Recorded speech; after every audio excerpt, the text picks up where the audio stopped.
politics now. Donald Trump and his sole remaining GOP challenger, Nikki Haley, are facing off in New Hampshire's 2024 primary as voters head to the polls to select a Republican nominee to take on President Joe Biden in November. The former U.S. president is seeking to deliver a knockout blow to Ms. Haley in the state and achieve another strong victory after his win in Iowa caucuses to accelerate his march to the GOP nomination. Polls show Mr. Trump's lead over Ms. Haley has widened to double digits in New Hampshire, but he faces a tougher race against her there, as it remains to be seen who independent voters will back. Florida Governor Ron DeSantis had dropped out of the 2024 presidential race and endorsed Donald Trump on Sunday. Mr. DeSantis was once considered a strong contender for the party's nomination, but on Sunday he said it did not have a clear path to victory. If there was anything I could do to produce a favorable outcome, more campaign stops, more interviews, I would do it. But I can't ask our supporters to volunteer their time and donate their resources if we don't have a clear path to victory. Accordingly, I am today suspending my campaign. I'm proud to have delivered on 100% of my promises, and I will not stop now. His departure sets up the one-on-one battle that Ms. Haley has coveted against Mr. Trump. Ms. Haley will go head-to-head with Mr. Trump in New Hampshire on Tuesday, the second in a series of state-by-state contests to pick a Republican nominee for the November general election. In a nearly 5-minute-long video on X released on Sunday afternoon, Mr. DeSantis said his campaign had left it all out on the field. The Florida governor said he was endorsing Mr. Trump, who is the clear frontrunner after winning the first contest in Iowa with 51% of the vote. It's clear to me that a majority of Republican primary voters want to give Donald Trump another chance. They watch his presidency get stymied by relentless resistance, and they see Democrats using lawfare this day to attack him. Well, I've had disagreements with Donald Trump, such as on the coronavirus pandemic and his elevation of Anthony Fauci. Trump is superior to the current incumbent, Joe Biden. That is clear. I signed a pledge to support the Republican nominee, and I will honor that pledge. Thank you, New Hampshire. Thank you. There were loud cheers when Mr. Trump made his first comment about Mr. DeSantis' withdrawal and endorsement to a room in New Hampshire full of supporters on Sunday afternoon. Really terrific person who I've gotten to know his wife, Casey, for having run a great campaign for president. He did. He ran a really good campaign, I will tell you. It's not easy. They think it's easy doing this stuff, right? It's not easy.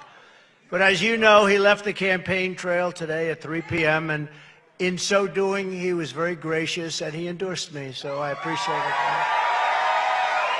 The Trump campaign called on all Republicans to rally behind Mr. Trump, slamming his former UN ambassador as the candidate of the globalists and Democrats who will do everything to stop the America First movement. So if you want a losing candidate who puts America last, vote for Nikki Haley.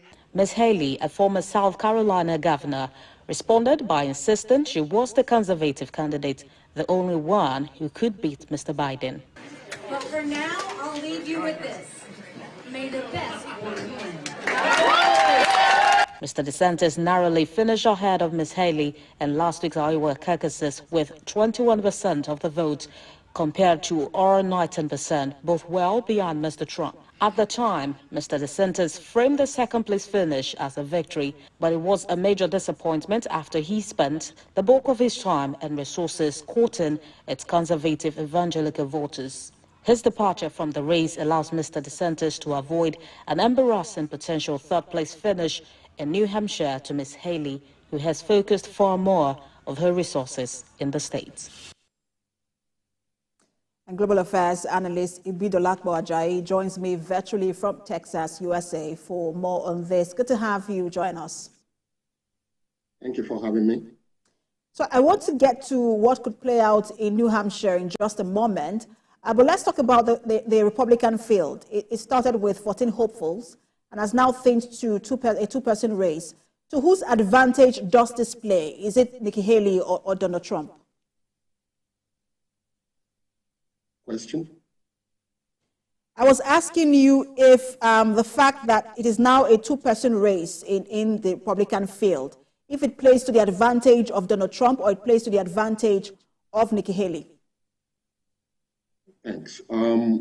Clearly, it's going to play to the advantage of Donald Trump because with Tim Scott dropping out and DeSantis on Sunday, a lot of DeSantis, if not most of them, will now shift their support to Donald Trump. If you think about it, DeSantis is what people have looked at as probably Donald Trump version 2, and they have tried to port most of the Trump base to demonstrate that he's a better option than the former president, and that hasn't worked out for him. So now that he has dropped out of the race, a majority, if not all of his supporters are now going to trend towards Trump rather than Nikki Haley. So it does not portend good news for Nikki Haley.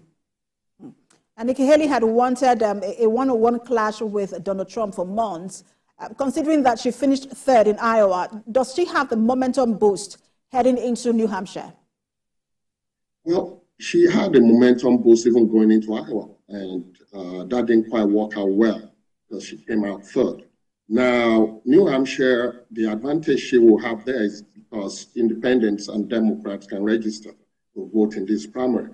So she'll be hoping that a lot of people that do not like Trump, who are independents and Democrats, will definitely trend our way. But still, Donald Trump has a lot of support in New Hampshire. Is expected to win.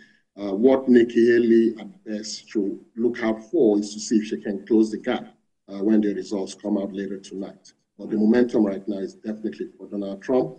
She will get a good outing in New Hampshire, but whether it will be enough for her to stay in the race, we will find out later on tonight when the results come out. And their polls also are projecting that Donald Trump is expected to win the hometown of Nikki Haley, South Carolina. Is there a clear path to victory for Nikki Haley if she fails to beat Donald Trump in New Hampshire? That would be an embarrassing loss. And it's looking more likely, especially with someone like Tim Scott, who is well liked in the state, coming out to endorse Donald Trump.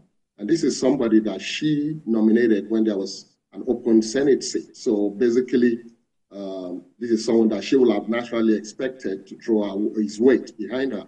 But he's gone to support Donald Trump. And bear in mind, he also criticized Donald Trump when the campaigning started, when they all started coming out to run for the presidential ticket. So with Tim Scott gone and a lot of the heavyweights in South Carolina backing Donald Trump, where he actually really did well when he ran last time, she's going to have an embarrassing defeat if she does not win that state.